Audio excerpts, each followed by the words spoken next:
The Co-Team is the first official sponsor of the Mile High Fishing Magazine podcast. And Paul is just an amazing resource. I don't care if you're buying a home, selling a home. He's helped my family. He's helped your family. My family. My aunt helped my aunt buy a home and helped my brother and his friends, or a couple of my brother's friends, I should say, not my brother and his friends, sell homes.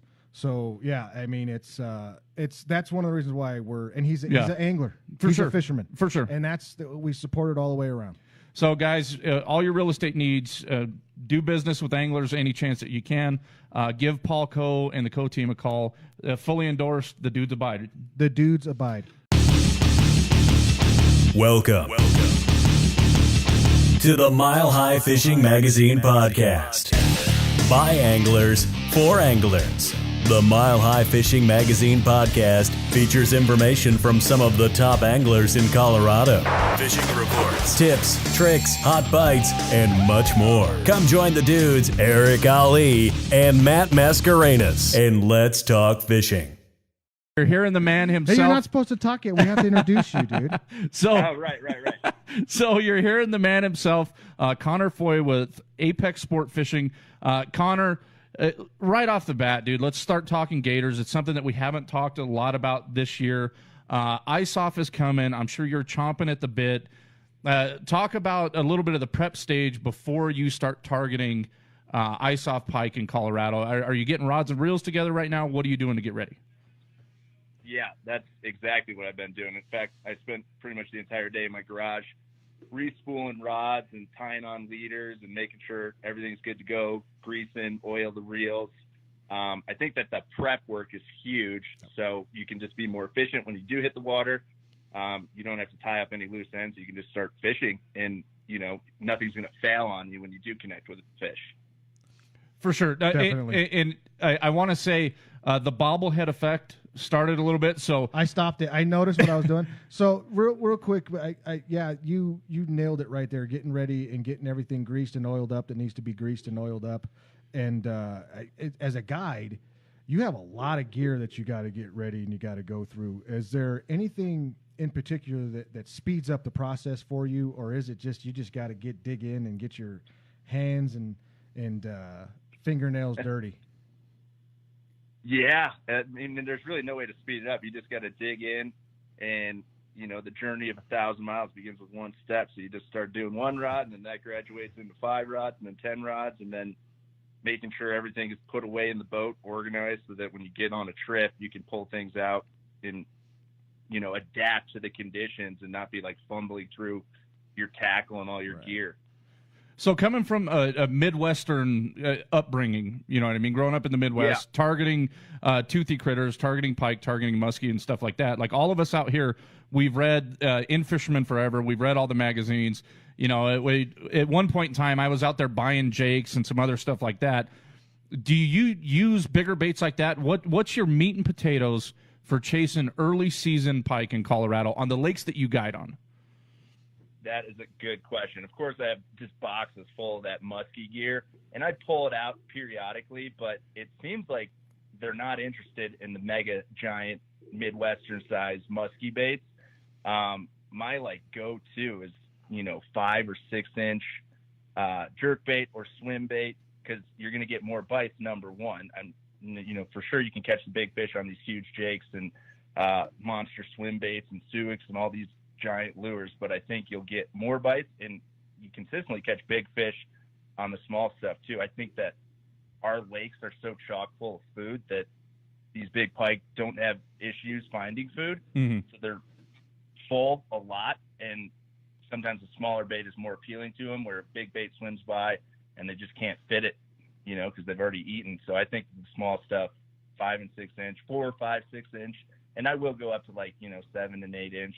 And then you're starting to get into the big territory. But this spring I'll have on almost exclusively jerk baits, suspending jerk baits. I like tinker with the buoyancy a little bit, but suspending jerk baits seem to be the go-to, especially early spring. And it's kind of a unique year in the fact that, the ice is still on a lot of these high mountain lakes. So by the time we get our boats out there, it'll be pre-spawn, early spring. So that's something that Matt wanted to talk about. Yeah, I was just going to ask about that. What do you see up there in ice comes off, like, are these fish are they spawning? Are they pre-spawn? Are they in all three phases potentially? What do you see up there in your neck of the woods when it comes to the spawn for the pike? So Rifle Gap, and I know Joey just did his report, and I talked to him earlier today. Ice still on half the lake, but the boat ramp's open. I'm sure the water temp is, in the low 40s. I think that in my experience, pike spawn right around the 48 mark. I'm sure there's fish already spawning. There's probably not any post-spawn fish, but there's like different groups of fish. But 48 degrees seems like the masses go to spawn. So we'll be able to fish pre-spawn fish for the next several weeks before it gets to that 48 degrees. And those fish, are traditionally the heaviest they're going to be all year because they got the egg sacs. They've been putting weight on all winter long. So the, high 30, 40-inch fish are going to weigh 5-6 pounds more than they normally do. Unbelievable, dude. But, yeah, you got to go real slow. I think they're lethargic when the water temperature is like south of the 45-degree mark. They're super negative. You got to really just like cater to them and slow everything down. If you're fishing a swim bait, just barely crawling it. Jerk baits, like, let that thing pause for 30 seconds, which doesn't seem like long, but when you got a fishing rod in your hand, 30 seconds is like an eternity to have it just suspending out there. But I think super slow is key this early. Well, a couple of things that I really like that you mentioned, going back to the size of the baits, it makes it more approachable to, let's say, a guy or a gal that's been traditionally a trout fisherman and they're starting to make that jump. These are baits that they can throw on gear they may already have, which is great. The other thing that I think is really cool is talking about, the negative mode that they're going to be in, catering to the fish. Don't make that fish work harder than it has to, kind of thing. And for those you guys that are out there that are listening to this, I want you to do us a favor. Connor, what are your social media channels so we can have people check you out? And we'll put them in the social media. We'll put them in the show notes for this show as well. But let us know where you're at, because what I want the guys to do, I want them to go look at your stuff guys and gals. The guys and gals, of course. I'm not leaving anybody out. But I want them to go look at your stuff and see the caliber of fish that you're catching. And for pike anglers, the learning curve to catch a pike is not very steep. The learning curve to catch the pike is very steep, and you can help them with that. Yeah, you nailed it. Yeah, exactly. Apex Sport Fishing, Facebook, Instagram. But I think you guys, anybody listening, outfit yourself with a 7-foot medium action rod, which most people have, with your line of choice, and put a 12, 15-pound fluorocarbon leader in a jerk bait, like a Husky jerk or an X-Rap or Smithwick. I think you'll be catching pike before you know it. Boom, boom. Now, when you go, when those fish go into spawn mode, now we always kind of talk, and we'll get into this subject later when the bass spawn really picks up, and talk about the morals to bedding fish. Pike, they be like you said that negative phase. They go into that negative phase when they're pre-spawn, and then they start to go do their thing. They get really negative, and you can't even get them to do anything because they're just focused on spawning. But they can be vulnerable. So what kind of things do you look for as far as from a conservation mindset on when you run into those pike that are spawning and they're vulnerable and they're already in a negative mood, already stressed out from the spawn? Do you kind of leave those fish alone, or and then go try to find some other fish that are more active? What are kind of some of the things that you look at doing with those spawning fish?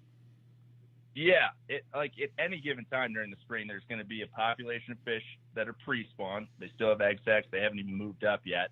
There'll be a population of fish that are in that, actively spawning phase, and you'll see them super shallow. They're not moving very quickly. They're not even that like boat scared, because they're just like chilling. And then there'll be a population of fish that's already through the spawn. So if I find spawning fish, I just keep moving. Number one, because I don't want to mess with them when they're doing their thing. And number two, I know those fish aren't really going to be that easy to catch. They're not chomping at the bit. But you just move a little bit offshore or something and try a different area. There's other fish for sure that are already done spawning and they're looking for the next meal, and they got to put the weight back on. Or there's fish that are, still haven't even moved up yet.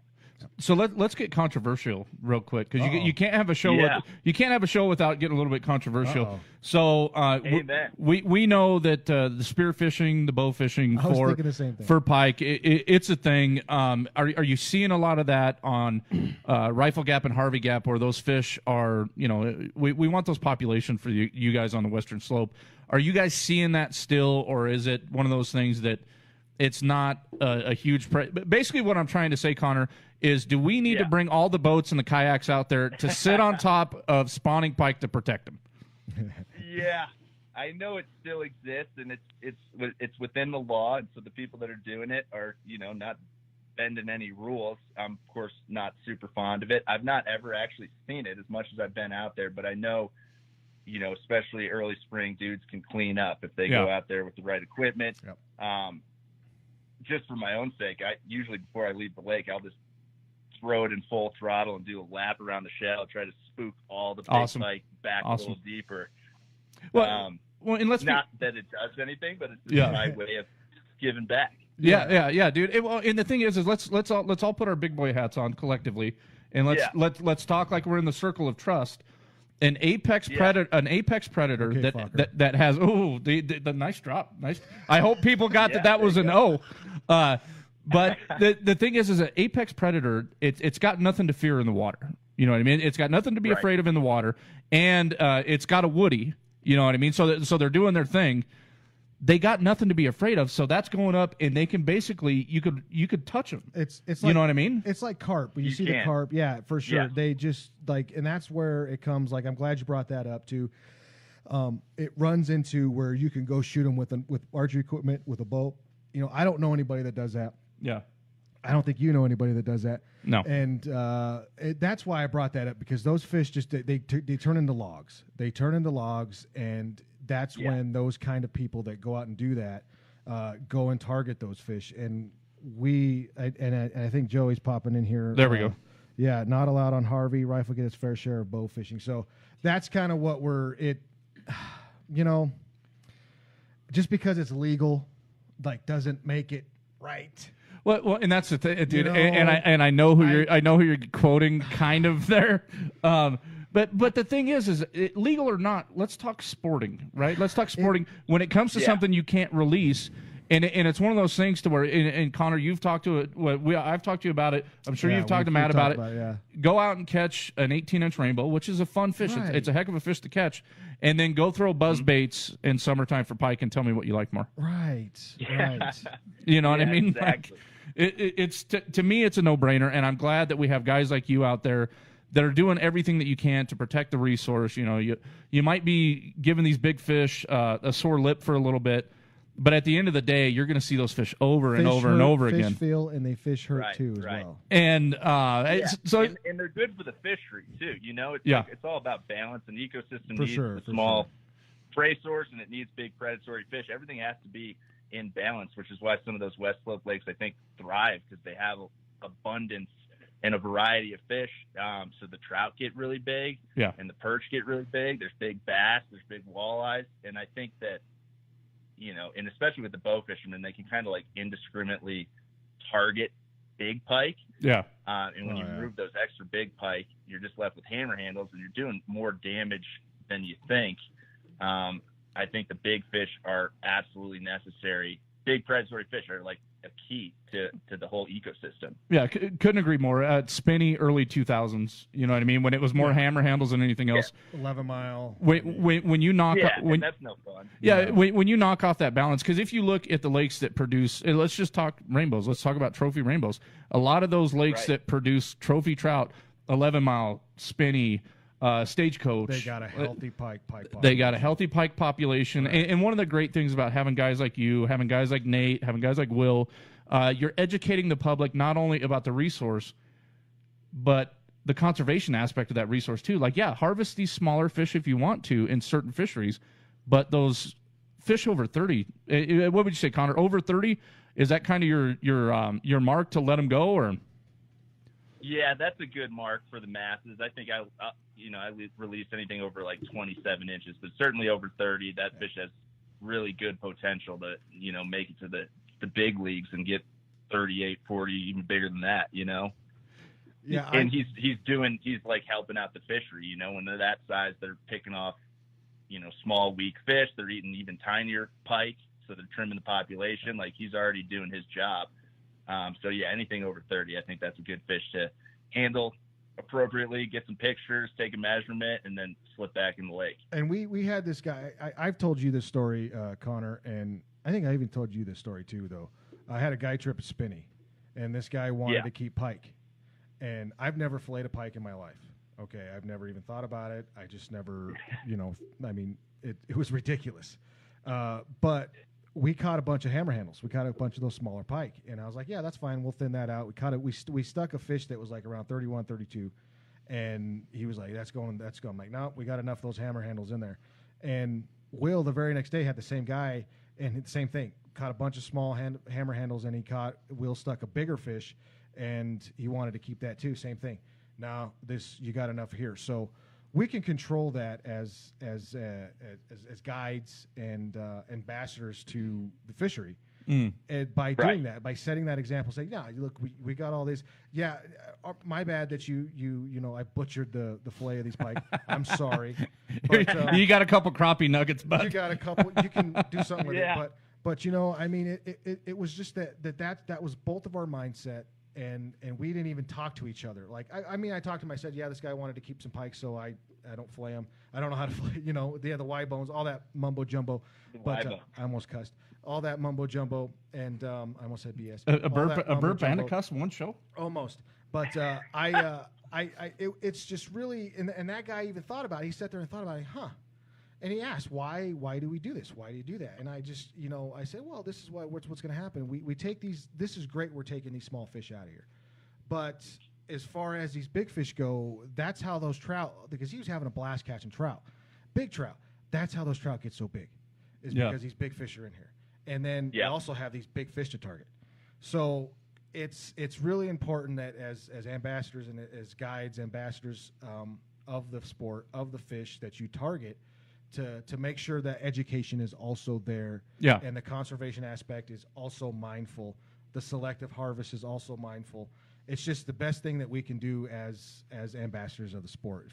I mean, that's the best way to do it. Like you get all the catch and release guys out there guys and gals that go nuts about you keeping a fish, and it's the guys like us that are the ambassadors and stuff like that make it more sense than just yelling at somebody. Hey, let's educate. You can keep these fish, but let's educate on the ones to put back. Well, no, I think it's so well put. And if you think about it, you know, everybody, Connor, you being guiding over there on the West Slope, everybody's talking about rules and regulations. I think that the unwritten rule, the guidelines that we set as an angling community, at times, many times, has more influence than even rules or regs would have. Yeah. So with you guys setting the standard, you know what I mean, and let's give credit where credit's due. You know, talk about Tightline Outdoors. Talk about Will Dykstra. You know, Connor, yourself. You guys inspire people to get out and catch big fish, but they also see, and you do a fantastic job of this. They also see the release videos. Right. The release pics, and to me that makes them want to go do the same thing. And if you go and follow Connor on Instagram, he's got a great Instagram page. Yeah. You go follow Connor on Instagram, you see all those release pics. You see all those pics where it's like it's all about the release, all about the pic, and Connor does a great job of that for sure, definitely. Yeah, and it's all about selective harvest. You know, you don't have to be like 100% catch and release, and you don't have to keep everything that's within your limit. It just, again, goes back to the balance thing. You know, keep what you need. Educating the people that are from out of state and maybe just new to fishing. Just because the rule says you can keep unlimited fish doesn't mean you should. Yeah. Right. You know, keep what you need and put the rest back, and I think everybody will be better off. No, we completely agree. And Connor, you know, we've been talking to you since way back in the day when it was LFK. Bass Pro days. Yeah. All the way back then. Yeah, Bass Pro. Right? And you know, Connor's definitely a dude's dude. And he's an OG dude, man. He would come over and, like, we would sit there and talk forever. Yeah. Oh, yeah, dude. We'd sit there and talk forever to Connor over there selling boats. And we would just, like, I just had a blast talking. He'd come over, pick our brains. We'd pick his brain. And then we just start talking about random stuff. I don't even remember. We just start going off. And yeah, I mean, it's great to see you being successful, because I knew that's one thing when we first started talking, when I first met you, that's one thing you said, I'm out here. I want to learn. Yeah. I want to learn. Yeah. I want to figure it out. I want to see what we could do. And we talked, we kept in touch, and then now it's great to see you where you are. Oh, dude, killing it. I mean, yeah, you're doing a great job up there on the Western Slope. I'm still learning. I don't know. I don't know if I've learned anything since those days.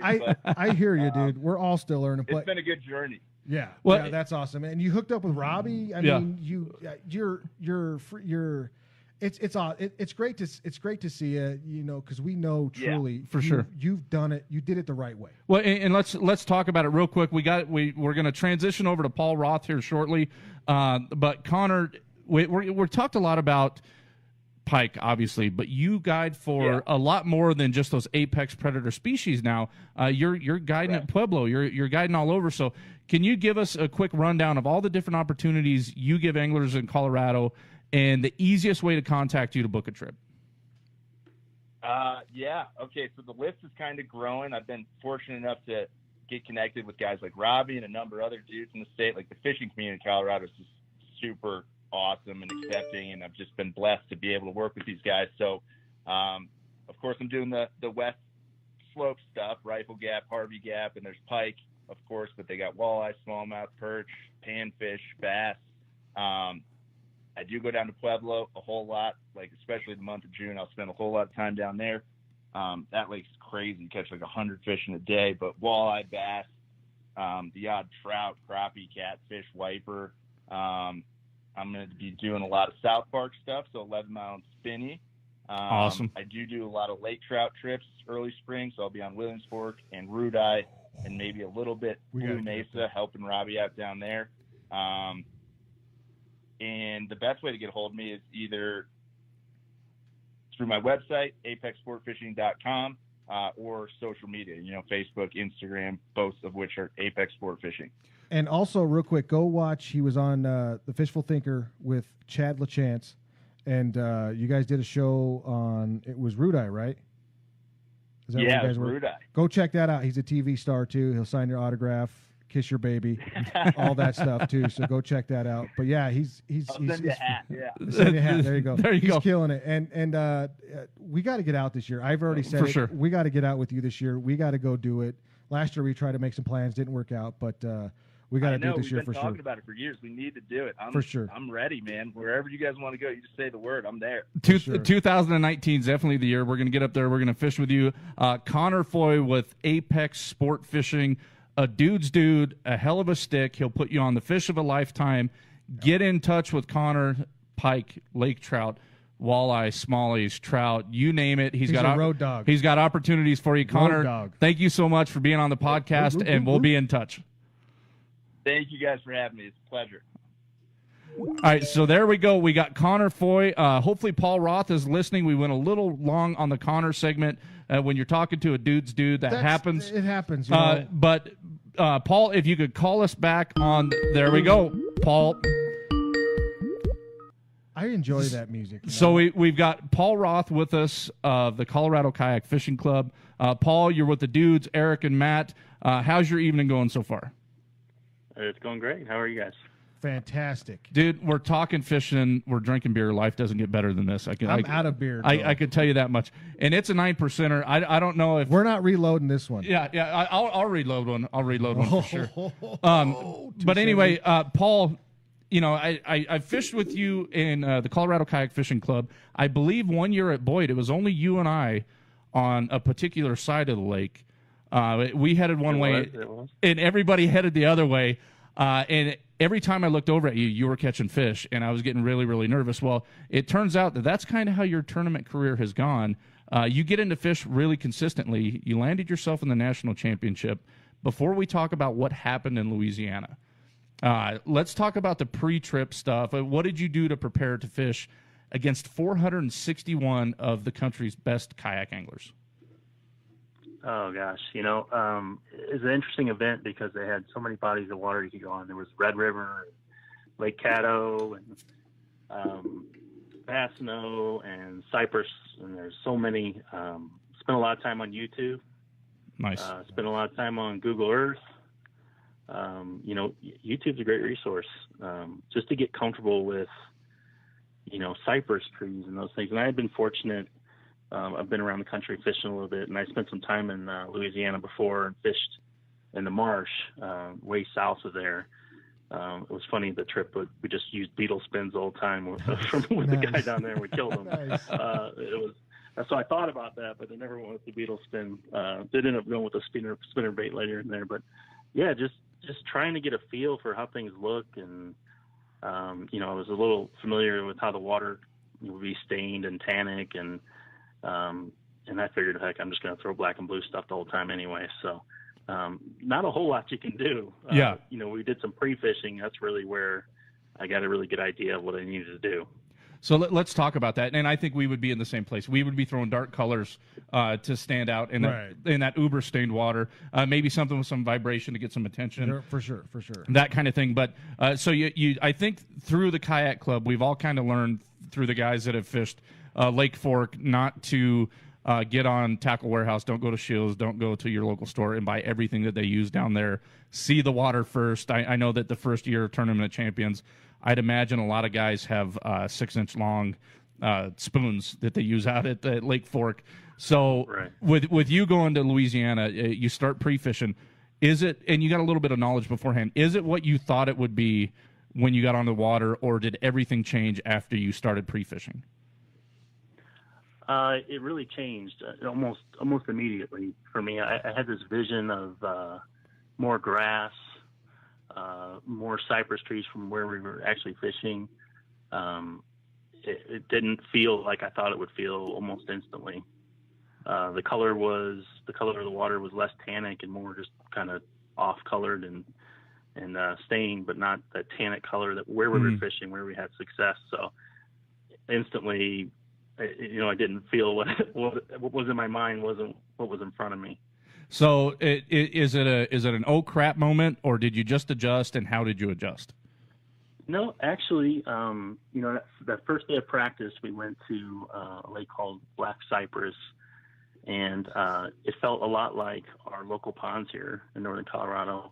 We went back, lakes kind of picture a big V, and we went back into one cove, and it was docks, it was some small cypress trees, and actually right when we went out, and I'm sure you guys have seen the pictures of Jason, right when we go out, I forget my plastics, so I go back to his truck because we rode together, and he pulls up a 7-pounder, and I got to rush back into the lake and go take a picture of him. And then literally minutes after that, I caught like a 19.75 inches bass right behind a dock on a little cypress tree, and I would swear it was on a bed. Really? And that was my first clue. I threw a black and blue tube, and I missed it the first time, missed it the second time, caught it the third time, and the temperature was right. It was like 65 degrees, and I'm like, I wonder if that thing is on a bed. And really? Jason, I know where he caught his. It was kind of like on a stick, really, 2 foot of water. Mm-hmm. And I instantly started thinking, okay, these guys are in spawn, and this is what we should be thinking about. And that kind of clued me in for the rest of the trip. That dude, legit, and I know he's after your heart already because he's talking tubes, and you're a tube man. I love tubes, man. I'm tubular about tubes, dude. And especially like the thing that, like everything I'm hearing is that you're putting the puzzle together. Yeah, and that's what tournament fishing is about. That's fishing in general, putting the puzzle together. But especially in your tournament situation, you're putting the puzzle together. You got dirty stained water. You didn't like the way it was colored. You moved back into the cove. It reminded you of home. Like when you get that feeling, like, oh, okay, hey, I've been here before. Yeah, I know what to do in this situation. But think about this. Let's add the extra element to this that I don't think we're doing justice just yet.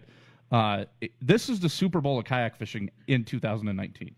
Yeah. This is the biggest kayak fishing tournament in the country, and you're putting the puzzle pieces together pre-fishing. But we all know how pre-fishing is. It can suck, and then you get in the tournament and you're a hero, or it can be great, and then you suck. So you got the clues. A lot of suck going on. You got the clues going in. Day one, and I was trying to watch on Tourney X. Day one, there wasn't that epic climb. So talk about day one. So actually, just to reverse a little bit, so we went pre-fishing some other lakes, and completely blanked. So my confidence at that point is a complete low. We fished that morning, the last day of practice, and we're like, screw it, let's go back to the lake that we caught fish on the first day. And I made this, what I thought was a bonehead decision. I'm going to go the other way of the V and see what's on that side of the lake. And I find these tulies, which reminds me, if you fish northern Colorado, you fish a lot of the ponds around here, you'll find tulies. And I instantly felt comfortable. Yeah. And lo and behold, I start throwing that tube again, and I get 4 quick bites. Legit. And it's kind of the end of the day, and we leave, and I made up my mind right then and there that that's where I'm going to start my day on day 1. Yeah. And we went back that next morning. I had shaken off a good fish, and I go back. I start right there, and I catch an 18. Kind of gets my confidence going right away. And then it just kind of rolled from there. And at the end of the day, I actually ended up, every fish I caught that day, I had missed first. Oh, wow. And I had attributed it to, they got to be on beds, right? Their tails weren't messed up. I was catching bucks, and I'm like, I'm not sure if they're on beds. And why am I missing these fish over? And tubes are notorious, right, for missing fish. Yeah. And I didn't figure it out till that night that I went back, and I'm like, why am I hooking these tubes away? I need to skin hook them on the side. Yeah. And that really helped me that second day when I went right back in that same area and I stopped missing fish. Because I was a little shaky that first day after only catching 4. I'm like, well, I don't really have a chance at anything, right? Oh, you got to catch a limit every day. I wish I'd figured out that. I knew to do that. I just didn't do it in the scheme of the things that I was doing. But that really helped me out the second day to get them. Well, dude, and I love that you instead of trying to be a Louisiana guy, right, you were a Colorado guy in Louisiana, and that's what brought you to the success that you had. So day 2, so the way that this tournament's set up, Matt, is they got multiple bodies of water that they could fish, and I don't know how many miles of shoreline that you guys had, but you know it was a ridiculous amount from what I hear. But it's only the top 100 out of 461 anglers that make it on to day 3. Yeah, that's crazy. So we're watching on. I don't think the live leaderboard was up, but we're watching, and then Paul did such a cool job. He was sticking nice fish, and he was putting them up on the Colorado Kayak Fishing Club page. I really enjoyed that. It sounds like to me, yeah, he's fishing a tournament. The Super Bowl of kayak fishing. Yeah, it's huge, dude. He makes it into the 3rd day, which is only 100 anglers do that. But it sounds like to me when I hear him, it sounds like he's just fishing. Yeah. You know, it's like he's just, that's what I hear. Like, he's like, oh, it reminds me back home. I see the tulies. It reminds me back home. I see this. It reminds me back home. And that's what, like, not letting the pressure of the moment get to you. Yeah. Not letting the oh, crap, this is where I'm at, and I'm in a 3rd day. Well, no, I'm just going fishing tomorrow. Yeah. No, you know, I get another day to go fishing. And that's what I love about that. Like, it's like we would all love to have that in that kind of pressure, tournament-filled situation. And this guy's just fishing. I'm a gigantic mess, awesome. Dude. I like it, you just even his pictures that he's posting and the videos he's posting on the Colorado Kayak Fishing Club page. He's just smooth as can be. Right. So, do you got you're as I don't know about all that. Are you like a duck? You see him out. You see him just cruising on top of the water, but underneath the water, his feet are going 100 miles an hour. Is that kind of? Yeah, I think anytime you're in a competition with, you want to do well. You want to represent the club you're in Colorado. So I was definitely nervous. I could tell, like, going in that second day, I actually had a MLS moment I want to tell you guys about. So I'm trying to get 5 fish going, and my pattern completely dies. I flipped every damn tool I could find. I'm wore out at the end of the day. I can't seem to get an upgrade, and I pull in the very back of a big pocket, and I throw my tube again, and big fish pop. Oh. And I put on a spinner bait. First cast, I get like an 8-incher. Second cast, I upgrade to a 15. Yeah. And it's 227 or something, and lines out at 230. And I throw my spinner bait in, and I get an upgrade like a 17 and a half or something. Oh my God. As I'm telling the guy next to me, this is my last cast. I spin the thing on top of the water, hydroplane it in. Yeah. And put it on the board and take a picture and get it submitted at 228. Otherwise, it wouldn't have counted. And that got me into the top 100 because I only made top 86 at that point. Oh, I didn't know that, but that's what made the difference for me. So basically, and I got to tell you, I was about to jump out of the kayak. I was so excited. I can't imagine. And I didn't know if I had gotten the top 100 or not, but it was just one of those moments when you're fishing that just, put a big smile on your face. That's what you do it for. That's a Michael Jordan, Christian Laettner. The time's running out. Hit the shot. That's a Major League Fishing moment. Dude, League Fishing moment. It was my own little way, right? I'm no professional fisherman. I'm gonna. How cool! For me, it was exciting. How cool is that? I'm gonna steal a deal from the late great Stu Scott. He's as cool as the other side of the pillow. Yeah. I mean, I get chills because I'm thinking like, gosh, you're the clock's time, the clock's ticking. I would have been shaking so much, I would have dumped the damn thing in the water, and I would have been able to take a picture of it. Well, and think about that too. So at that point, you know that you might be in the mix with an upgrade for the top 100. Did you have an inkling that fish might take you over, or were you just, I'm doing the best I can for myself, my club, and Colorado? Absolutely. At that point, I had no idea. I figured since I only caught 4 the first day that, it was a long shot. And I was just doing the best I could at that point. And for me, it was just, I'm a fisherman, right? So it's exciting to always catch a fish, but with the clock ticking like that, it just, it was a very exciting moment. I think I screamed a little bit. The guys looking at me, but that's awesome. So cool. It would have been cool. One of those moments. I'll always remember that. That was really cool. You should have stood up on the kayak and said, "In your face, bud." you gotta add the bud in there, right? You gotta put the bud in there. So you make it to top 100. The only guy in Colorado, and shout out to all the other anglers that competed from Colorado. We love all you guys. But you're in the top 100. You're fishing day 3. And from what I understand, you're fishing a different body of water. Nope, I stayed at the same one. Okay, so you stayed at the same one.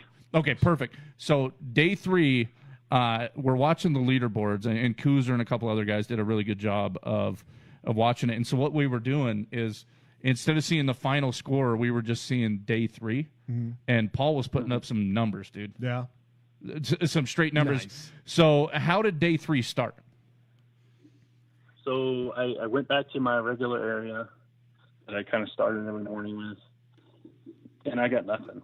And instantly, I didn't feel a lot of pressure that day because I was like, what the heck? I made it this far. It's a blessing, right? I'm just going to fish completely for fun at this point. So I actually wasn't nervous, but I got nothing going at all. And then I finally, I find one near a dock with some toolies again. And what I figured out was, I was catching them pitching farther back into the toolies, and all of a sudden they weren't there anymore. They were on the very edge, wherever I could find the smallest clump of toolies in the deepest water possible. That's where they were. And then I kind of put that pattern together, and it changed, and that's where I started finding them. And that was kind of my story of day 3. I just used a tube the entire day. I didn't switch baits at all, and I just kept going, and I ended up where I caught those fish on a spinnerbait in the back of that cove. At the very front of the cove, I finally found the pre-spawn girls in deeper water. It was 4 to 6, and everything I'd been fishing was 2 to 3, and there was this long line of toolies in deeper water, and that's when I caught a 21 inch, I think, and then I caught a 17, and they were obviously full of eggs. Yeah. And then I kind of ran on the rest of the time to the end of the day, and it was like 2 o'clock something, and I actually misfired and kind of threw my bait a little past some toolies, and I mean almost instantly my line rips through the toolies and out into the deep water. Thank God! And it's a 7.4, and it's taking me all over as hard as fighting fish I've ever had. I've caught tuna before, and maybe it was just where I was mentally, but it was a really cool moment, and I was actually waving my net, and I landed it and then waved my net at this guy who wanted to get a picture of the fish, and he's just waving at me. He's like, "Good job, bud." Come over here. He never did, so I'm terrible at taking selfies. I try to take a selfie with it and send it, but that's literally how I ended day 3, and I had a big smile on my face. It was raining, and it was super windy, and I thought I was going to die. I was shivering, but I had a big smile on my face the whole way back, facing the wind, back to the ramp, and I was like, and in my mind, I'm like, I don't know if I'm in the top 50, which was my goal was to be in the top 100, and to be in the top 50 was really cool. And got back, and what I didn't realize how exhausted I was. I went there on a Sunday, I fished all the way through Saturday, getting up early every morning and going out. And I had a half-hour run every morning just to get to where I'm fishing. But I did realize those Hobies are a lot faster than me. Holy cow, those guys were smoking me every time I tried to get out there. But in fact, I was so tired that the check-in at the end of the night, they announced my name, and you're supposed to go down the right of the aisle so you can be on TV, and I went down the left, and the other guy was already there, so I just went back and sat down. So I was so exhausted, I wanted to sleep in the chair. But what a trip. It was really cool. Just to hear the guys, at the end of the night talk about what they caught them on and how it works. I would just encourage anybody, and if we do these tournaments with the Colorado Kayak Club, come down to weigh in and listen to, I'm generally a quiet guy. You won't hear me talking a lot, but just listen to what people had to say about the success and failures they had. They had the guy that was winning 2 days in a row. I think he was on the top, and he's going on the third day to win. And you could hear in his voice when he's talking about what he did that day. He went back to the same spot, and there was somebody else in there with him.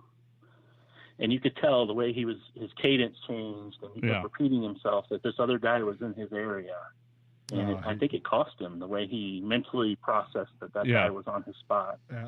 And, there was another guy talking about he did terrible in pre-fishing, and he's a river fisherman, and he ended up having to go find current and throw a chatterbait behind the trees and rip it, hit the cypress trees where there was current. And that made him feel comfortable when he started catching fish. And there was a guy from the north, and he said that he wasn't catching anything. He started throwing a Ned rig, and he started catching fish in the Red River. So you just got to find your comfort sometimes, and you got to deal with that adversity that comes your way. That's what it sounds like. It was so cool. And cool. First things first, Paul, you're a fisherman's fisherman, which I'm sure everybody on the feed enjoys. I know that I do. But you did Colorado proud, and the coolest thing is like we talked about. You've just like you said, you found your comfort zone. Yeah. You adapted to the conditions that you had while bringing a little bit of home with you. I'm willing to bet that you were one of a very small portion of gentlemen out there fishing a tube jig, because I think that Colorado guys probably utilize a tube jig a lot more than the folks in the South. Yeah, I would. Yeah, I would imagine for sure. But so what was the final? What was your final place? And did you cash a check? Yeah, I think I ended up. They had to do some adjustments, and it was because they had some people scoring wrong. I think I ended up 40th. Last I checked. That's awesome. I think I get a $600 check, and I also won a Yeti cooler. Awesome. Nice. I did screw up. They have this $100 bonus thing you can sign up for, and I didn't do it. I don't know why. It was dumb, but I ended up catching that day when I caught that 7.4. It would have been the second biggest bass, and I think it was like, I don't know, $2,500 or $1,500. Oh no! So I would have got a check, and I didn't get it. No, I don't even care because it was such a great trip. It's like whatever. That's so cool because that's more money than a lot of tournaments pay out. Well, in the thing, like if for those of us that aren't completely entrenched in KBF, some of that stuff to me gets a little bit confusing. There's like it's like different little things that you can. I could tell you I wouldn't have paid the $100 either because I would have been confused. I just want to fish. But Paul, thank you so much for coming on the podcast, definitely. Dude. The Colorado Kayak Fishing Club, for the people that are on the fence about fishing tournaments, and I want to echo what you said about at the end of tournaments and people sharing how they caught fish, or the people that maybe didn't run into fish. At the end of every CKFC event, the top 5, they share how they caught their fish. And everybody's super open. They share spots. They share baits. For somebody on the fence, what would you say to get them to fish their first tournament with the Colorado Kayak Fishing Club? Well, I'll tell you my own experience. So I think the first tournament they had was in Wellington. And I didn't know how to catch trout out of the lake. I'd only gone fly fishing with Jason a few times. And I ended up catching 2 fish. I dropped them off the board. My third, I took a picture, and it was so blurry I couldn't even submit it. And I was like, goodness, I'm terrible at fishing. And so I started off with a stinker, right? And as it's going on, I've been fortunate to win an Angler of the Year and get to experience some exotic tournaments. It's just a process, right? And, and even if you don't want to fish competitively, join one. Yeah. And it speeds up your learning about techniques. I mean, I never fished a flicker shad. I'm out there, catching trout with flicker shads and species that I never even targeted before. So I'm originally from Missouri. And, you know, some of the tips you hear and some of the techniques were, you know, somebody's always catching them, right? And they're catching them on these unique things, and you give them a shot, and you find out they're a lot of fun. And I would tell you, you know, you get to know people. Maybe you don't even fish tournaments, but you get to go out with them, and for sure, you know, you speed up your learning process about fishing and catching more fish, and that's what we're all trying to do, anyways. And I would tell you, you know, no one's gonna. It's not one of these big league things where everyone's, you know, trashing everyone if they catch fish or don't catch fish. Yeah, it's a really fun environment. And like I said, just go to weigh-in, and if you're not sure about us and what we're doing, if it's something you want to do, go to the check-in at the end of the day, watch them hand out prizes, listen to what they have to say, and nothing else, you're sniping some information, I guess. But I think that you'll find that it's something you might want to get into competitive, because it's not for everybody, right? Yeah, right. For sure. For everyone, but it's about the most relaxed version of competitive fishing you can get into, and I would just encourage everybody to do it for fun. Dude, I totally agree. The camaraderie that we have in the Colorado Kayak Fishing Club, except for all that's out the window at Boyd when I'm there with Scott Brantz. But so Paul, one more thing that I want to leave everybody with, and I'm trying to think of how I can skate around the details of the issue. And I'll just say this, that I know that I know that you're a heck of a guy because you're friends with Jason Duong, but Paul had an opportunity to help somebody with their kayak that I don't think everybody in the world would have done. He put his best foot forward, and from that day on, I really admired you from that, because a couple of us saw that. So I wanted to give you a shout out for that, because I think you're a stand-up guy, and it just so happens that you're also a hell of a fisherman. So Paul, from the dudes from Mile High Fishing Magazine, we want to congratulate you on your finish. We want to thank you for doing Colorado proud, and we'll see you at Boyd, my man. All right, see you there. Well done, Paul. Thanks, well Paul. Done. Bye. Was that like you just on the phone? Paul Roth, a fisherman's fisherman.